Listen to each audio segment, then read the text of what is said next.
Good morning, आप सभी का स्वागत है आपके अपने चैनल पढ़ो इंडिया हिंदी में।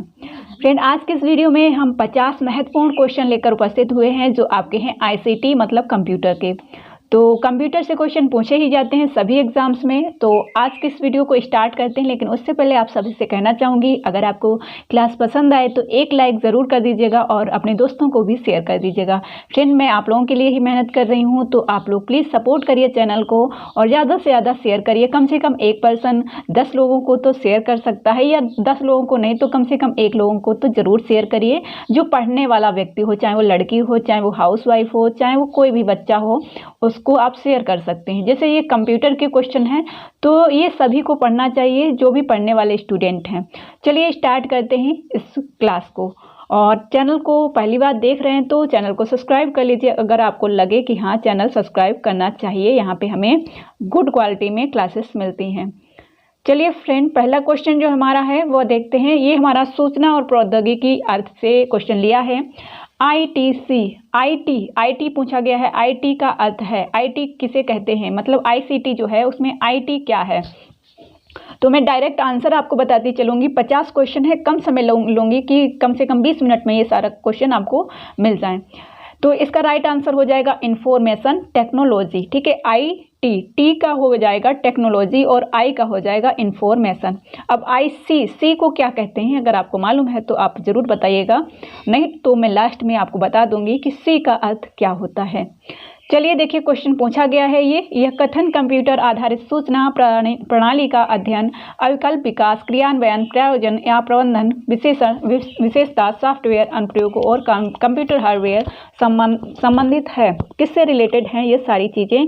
तो यहाँ पे आपका राइट आंसर हो जाएगा सूचना और प्रौद्योगिकी, आईटी जिसे कहते हैं। अभी हमने पढ़ा है इसको हिंदी में, जो आईटी है, जो इंफॉर्मेशन टेक्नोलॉजी है, उसको हम हिंदी में कहते हैं सूचना प्रौद्योगिकी। आगे बढ़ते हैं, नेक्स्ट क्वेश्चन प्रश्न नंबर 3 देखते हैं। निम्नलिखित कथनों को पढ़ें। तो निम्नलिखित कथनों को पढ़ के हमें सही कथन छांटना है। तो यहाँ पे आपका राइट आंसर क्या होगा देखेंगे। सूचना एवं प्रचार प्रौद्योगिकी को सूचना प्रौद्योगिकी का उप समुच्चय माना जाता है। सॉफ्टवेयर के किसी हिस्से के उपयोग अधिकार को कॉपीराइट सर्वाधिकार सुरक्षित कहा जाता है। तो दोनों ही ऑप्शन गलत हैं या दोनों ही सही हैं। तो ये दोनों ही सही हैं, दोनों ही आंसर आपके, दोनों ही ऑप्शन ये सही हो जाएंगे। इनको आप जरूर नोट कर लीजिएगा क्योंकि एग्जाम में पूछा जा सकता है नेट जेआरएफ के, और यहाँ पे हम नेट जेआरएफ की ही तैयारी कर रहे हैं। बाकी सभी एग्जाम्स के लिए कंप्यूटर के क्वेश्चन महत्वपूर्ण है। अब हम बात करते हैं आईसीटी, अर्थ, उपयोगिता, लाभ और हानि। आईसीटी जो है इसका अर्थ क्या है, इसकी उपयोगिता क्या है, इसका लाभ क्या है और इसकी हानि क्या है, इस टॉपिक पर हम यहाँ पे क्वेश्चन सॉल्व करने जा रहे हैं। तो क्वेश्चन देखेंगे, क्वेश्चन में क्या कहा गया है कि आईसीटी शब्द पद के बारे में निम्नलिखित में से कौन से कथन सही हैं। तो आईसीटी प्रथमाक्षरी नाम है जिसका पूरा नाम इंडियन क्लासिकल टेक्नोलॉजी है। क्या ये सही है? नहीं सही है, क्योंकि अभी हम पढ़ के आए हैं कि टी का अर्थ क्या है, जिसमें हमने देखा है कि इंफॉर्मेशन और टेक्नोलॉजी, और यहाँ पे सी आपका जो हो जाएगा वो हो जाएगा कम्युनिकेशन। ठीक है, यहाँ पे आईसीटी के अंतर्गत वे परिणामी प्राविधिकी सम्मिलित हैं जिनके अंतर्गत श्रव्य, दृश्य, दूरभाष और कंप्यूटर संगणक नेटवर्क एक साथ समान केबलिंग प्रणाली द्वारा संयोजित किए जाते हैं। तो क्यों जो है क्या सही है? तो ये बिल्कुल सही है आपका, लेकिन ये आपका गलत है क्योंकि हमने ये यहाँ पे इसका जो दिया गया है पूरा नाम वो गलत है। नेक्स्ट क्वेश्चन देखिए, नेक्स्ट क्वेश्चन यूजीसी नेट दिसंबर 2015 में पूछा गया है। तो NMEICT का अर्थ क्या है, ये आपका एग्जाम में पूछा जा सकता है। तो ये हो जाएगा national mission on education through ICT. ठीक है, ये आपको नोट कर लेना है, चाहे तो आप इसको दोबारा रिवीजन कर सकते हैं। नेक्स्ट क्वेश्चन जो हमारा है वो है कंप्यूटर का परिचय एवं अवयव। मतलब यहाँ पे हमने सीखा है कि आईसीटी क्या है। ठीक है, आईसीटी क्या है इसको आप यहाँ पे समझ सकते हैं, यहाँ पे आपका दिया गया है आईसीटी के अंतर्गत। ठीक है, आगे देखिए, एक ऐसा यंत्र जो सूचनाओं को एकत्र कर उन्हें आवश्यकता पड़ने पर सुनियोजित ढंग से प्रस्तुत करता है कहलाता है। क्या कहलाता है? तो वो आपका हो जाएगा कंप्यूटर। कंप्यूटर को हिंदी में क्या कहते हैं, अगर आपको मालूम है तो हमें बताइएगा, नहीं तो मैं लास्ट में आपको बताऊंगी। चलिए नेक्स्ट क्वेश्चन देखते हैं। क्वेश्चन नंबर हमारा है 7। अवेकस, अवेकस जो है कंप्यूटर ही है, इसका आविष्कार हुआ था, सबसे पहले अवेकस का ही आविष्कार हुआ था। तो ये है चीन में, ठीक है, चीन में इसका जो है आविष्कार हुआ था। प्रश्न नंबर 8 है, कंप्यूटर विज्ञान का जनक कहा जाता है। तो बहुत सारे अभ्यर्थियों को इसका नहीं आंसर मालूम है, क्योंकि जब मैंने पेड कोर्स में क्विज स्टार्ट की थी तो वहाँ पे बहुत सारे स्टूडेंट ने इसका गलत आंसर दिया था। तो यहाँ पे आप नोट कर सकते हैं। देखिए, पूछा जाए कि अवेकस क्या है, तो ये एक कंप्यूटर का ही जनरेशन है, ठीक है। कंप्यूटर विज्ञान का जनक कहा जाता है, और ये जनरेशन फर्स्ट में आएगा। कंप्यूटर विज्ञान का जनक कहा जाता है, तो ये आपका हो जाएगा सी चार्ल्स बेबेज, ठीक है, ध्यान रखिएगा, चार्ल्स बेबेज जो जनक हैं। नेक्स्ट क्वेश्चन है, चार्ल्स बेबेज ने डिफरेंस इंजन का जो विकसित रूप तैयार किया वह कौन सा था? तो राइट आंसर हो जाएगा analytical engine, analytical engine. Next question है, प्रथम पीढ़ी का कंप्यूटर है, प्रथम पीढ़ी प्रथम जनरेशन में कौन सा कंप्यूटर आया था? तो ये आपका हो जाएगा एनिक और मार्क 1, ठीक है। ये परम जो है सुपर कंप्यूटर है। नेक्स्ट क्वेश्चन आपका है, प्रथम पीढ़ी के कंप्यूटर में किसका प्रयोग करके प्रोग्रामिंग की जाती थी? तो ये मशीनी भाषा हो जाएगा, ठीक है, ना ही असेंबली, ना ही सोर्स कोड, ना ही ऑब्जेक्ट कोड, मशीनी भाषा राइट हो जाएगा। कंप्यूटर की दूसरी पीढ़ी का कार्यकाल था, तो कंप्यूटर की दूसरी पीढ़ी का कार्यकाल जो था 1956 से 1963 था। तो प्रथम पीढ़ी का समय क्या था? अगर आपको मालूम है तो आप बताइए, नहीं तो आप सर्च करके पढ़िए, एग्जाम में पूछा जा सकता है। नेक्स्ट क्वेश्चन है, कंप्यूटर के आईसी चिप के उत्पादन के लिए आवश्यकता होती है। तो आईसी जो हमने आपको बताया है कि आई इंफॉर्मेशन और सी कम्युनिकेशन हो जाएगा, तो ये आपका हो जाएगा सिलिकॉन। और सिलिकॉन वैली कहाँ है? तो आपको अगर मालूम है तो बताइए। ये आपका बेंगलुरु में बताया जाता है, ठीक है, बेंगलुरु। इसका जब भी कोई क्वेश्चन आता है तो उसमें बेंगलुरु आता है। नेक्स्ट क्वेश्चन है, प्रश्न नंबर 14, चौथी पीढ़ी के कंप्यूटर का मुख्य उपकरण क्या है? इक्विपमेंट, ठीक है, तो ये माइक्रो प्रोसेसर है, माइक्रो प्रोसेसर। नेक्स्ट क्वेश्चन है, पांचवी पीढ़ी के कंप्यूटर का उपयोग होता है आर्टिफिशियल इंटेलिजेंस के लिए होता है, पांचवी पीढ़ी। नेक्स्ट क्वेश्चन है, 16वां क्वेश्चन है आपका, वे कंप्यूटर जो एक डेस्क पर अथवा एक ब्रीफ केस में भी रखे जा सकते हैं क्या कहलाते हैं? तो वो माइक्रो मतलब छोटे से होते हैं, तो इनको माइक्रो, मिनी नहीं, माइक्रो कहते हैं, ठीक है, माइक्रो कंप्यूटर कहते हैं। नेक्स्ट क्वेश्चन है, सबसे पहला माइक्रो कंप्यूटर था, तो आपका हो जाएगा अल्टेयर 8800, ठीक है, 8800, ये आपका सबसे पहला माइक्रो कंप्यूटर है।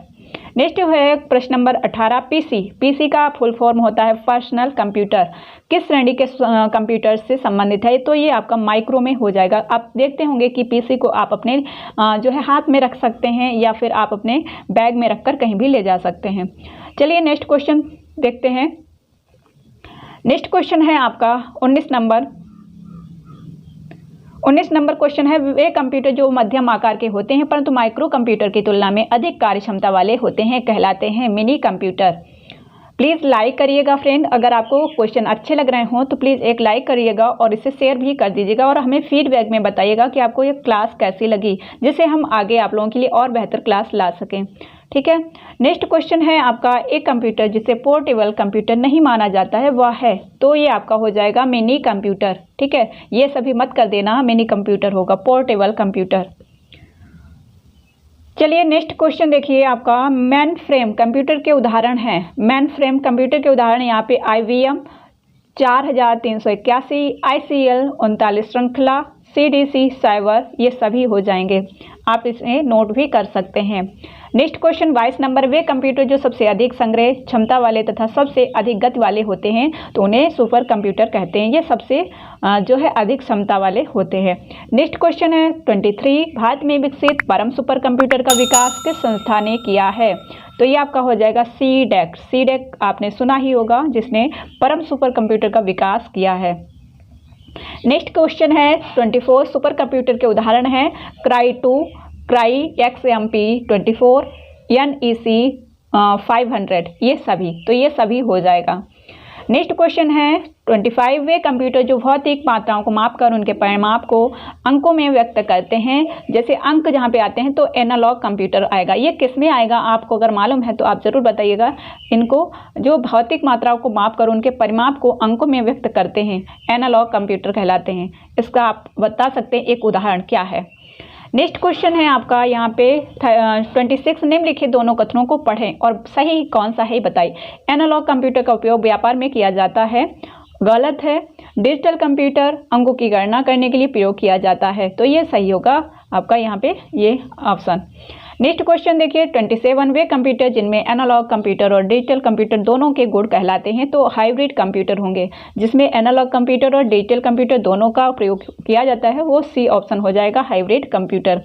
नेक्स्ट क्वेश्चन आपका है कंप्यूटर में डाटा स्वीकार करने के लिए प्रयोग की जाने वाली डिवाइस है, तो ये आपका इनपुट डिवाइस हो जाएगी, ना कि आउटपुट। ठीक है, ए ऑप्शन आपका राइट हो जाएगा।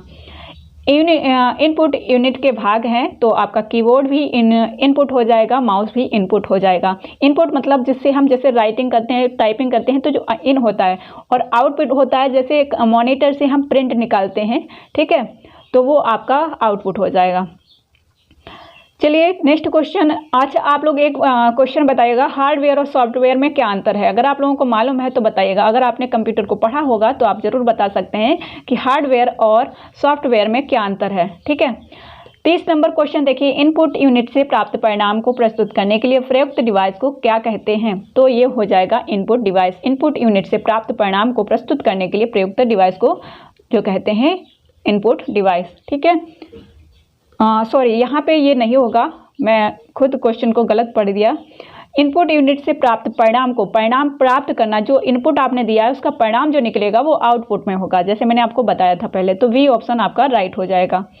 नेक्स्ट क्वेश्चन है यहाँ पे, निम्नलिखित में से कौन निवेशी इनपुट डिवाइस नहीं है? यूजीसी नेट दिसंबर 2015 में ये क्वेश्चन पूछा गया है, तो ये आपका हो जाएगा निवेशी, इनपुट नहीं है, मतलब इनपुट नहीं है, तो ये आपका मॉनिटर जो है आपका आउटपुट है। ठीक है, माइक्रोफोन, कीबोर्ड, जॉयस्टिक ये सभी आपके इनपुट हैं, मॉनिटर आपका आउटपुट है, पहले ही मैंने आपको बता दिया है। नेक्स्ट क्वेश्चन है, निम्नलिखित में से कौन सी निर्गम आउटपुट युक्ति नहीं है? तो कीबोर्ड जो है आपका इनपुट है, प्रिंटर, स्पीकर, मॉनिटर आपके आउटपुट हैं। ये 2015 में क्वेश्चन पूछा गया है। नेक्स्ट क्वेश्चन देखिए, कंप्यूटर से संबंधित कार्यों में प्रयोग हेतु यूएसवी का पूरा नाम रूप क्या है?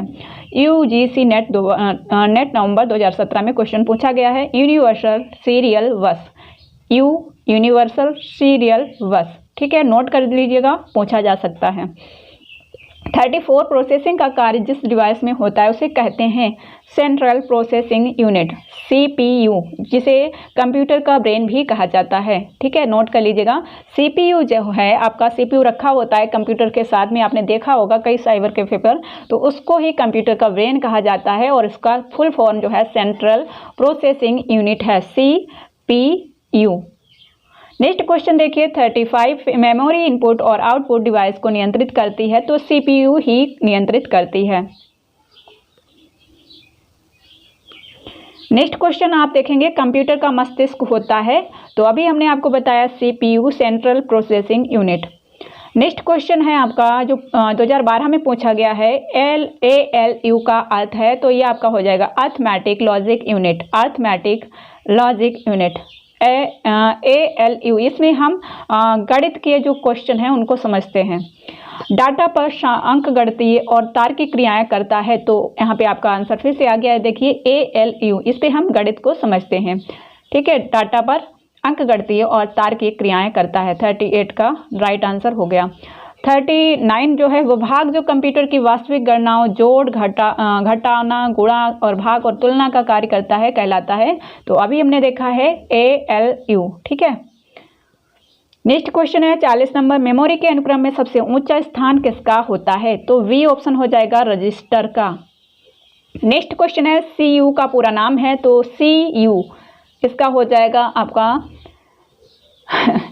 इसका दूसरा भी अर्थ निकलेगा, एक CU हम बोलते हैं, है ना, CU, और इसका राइट आंसर हो जाएगा कंट्रोल यूनिट। ठीक है, C कंट्रोल यूनिट। चलिए नेक्स्ट क्वेश्चन देखते हैं।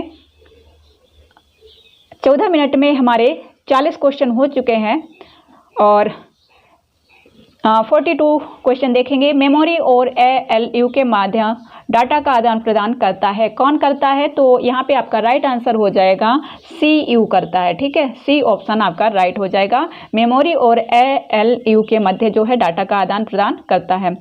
43 क्वेश्चन है, डाटा निर्देशों और परिणाम को आउटपुट के लिए संग्रह करके रखना कहलाता है। संग्रह करते हैं तो उसमें हम किस में संग्रह करते हैं? तो ये आपका मेमोरी में हो जाएगा।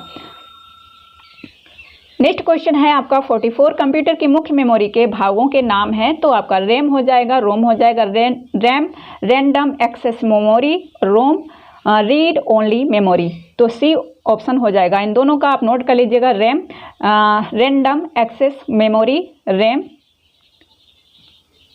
और ROM ROM read only memory.